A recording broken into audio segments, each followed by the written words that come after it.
بسم اللہ الرحمن الرحیم محترم سامعین و ناظرین السلام علیکم ورحمۃ اللہ وبرکاتہ۔ اسلام اخلاق و ادب و تہذیب و تمدن کی تعلیم دیتا ہے۔ اس نے چھوٹوں کو بڑوں، بڑوں کو چھوٹوں، بیوی کو شوہر کو بیوی کے ساتھ آنے کے آداب سکھائے ہیں اور ہر ایک کو اس کے حسب مرتبہ خطاب و ندا کرنے کے اصول دیے ہیں۔ چنانچہ آج کی ویڈیو کا موضوع یہ ہے کہ بیوی کے لیے اپنے شوہر کا نام لے کر پکارنا شرعاً کیسا ہے، اور اسی طرح شوہر کا اپنی بیوی کا نام لے کر پکارنا جائز ہے یا نہیں۔ کیا شوہر اپنی بیوی کا نام کسی غیر مرد کے سامنے پکار سکتا ہے؟ ناظرین گرامی، اللہ پاک نے ہمارے نبی سرور کائنات حضرت محمد مصطفیٰ صلی اللہ علیہ وسلم کی زندگی کو ہمارے لیے بہترین نمونہ بنایا ہے، جن کی زندگی سے ہمیں ہر معاملے میں رہنمائی ملتی ہے۔ اسلام نے عورتوں کے کچھ حقوق و فرائض متعین کی ہیں، جن کی وجہ سے عورتوں کو معاشرے میں تحفظ و مقام ملا ہے۔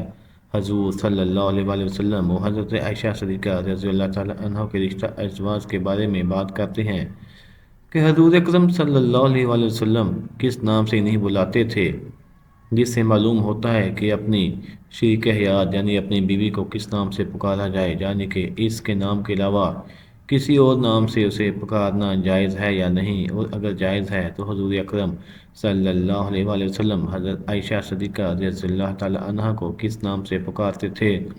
ناظرین گرامی، بعض لوگوں میں مشہور ہے کہ عورت اگر شوہر کا نام لے کر اس کا نکاح ٹوٹ جاتا ہے، یہ بات بالکل غلط ہے، بلکہ یہ بات لوگوں نے اس لیے گڑھ رکھی ہے کہ بیوی اس بات سے ڈر کر ہی شوہر کا نام مت لے اور دب کر رہے۔ بخاری شریف کی حدیث نمبر 10,832 میں اس طرح روایت ہے کہ نبی کریم صلی اللہ علیہ وسلم نے حضرت سلمان فارسی رضی اللہ تعالی عنہ اور حضرت ابو داؤد رضی اللہ تعالی عنہ کی آپس میں اخوت قائم کی اور انہیں آپس میں بائی بائی بنا دیا۔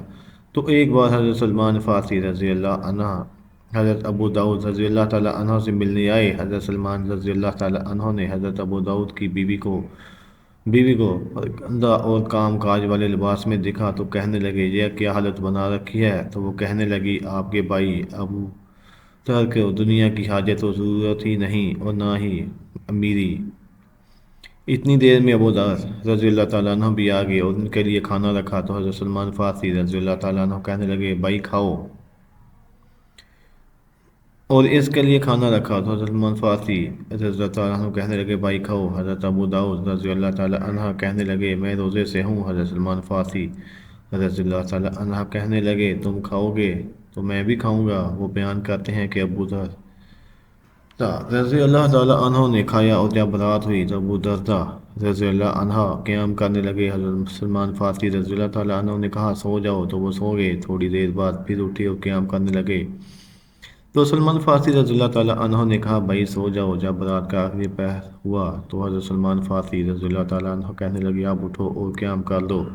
تو پھر دونوں نے نماز پڑھی اور بعد میں سلمان فارسی رضی اللہ تعالیٰ عنہ کہنے لگے، بلا شبہ تیرے رب کا بھی تجھ پر حق ہے اور تیری جان کا بھی تجھ پر حق ہے اور تیری بیوی کا بھی تجھ پر حق ہے، تم ہر حقدار کو اس کا حق ادا کرو۔ ابو درداء رضی اللہ عنہ نبی کریم صلی اللہ علیہ وسلم کے پاس آئے اور سب کچھ آپ صلی اللہ علیہ وسلم سے ذکر کیا تو نبی کریم صلی اللہ علیہ وسلم نے فرمایا، سلمان نے سچ کہا، تیری بیوی کا بھی تجھ پر حق ہے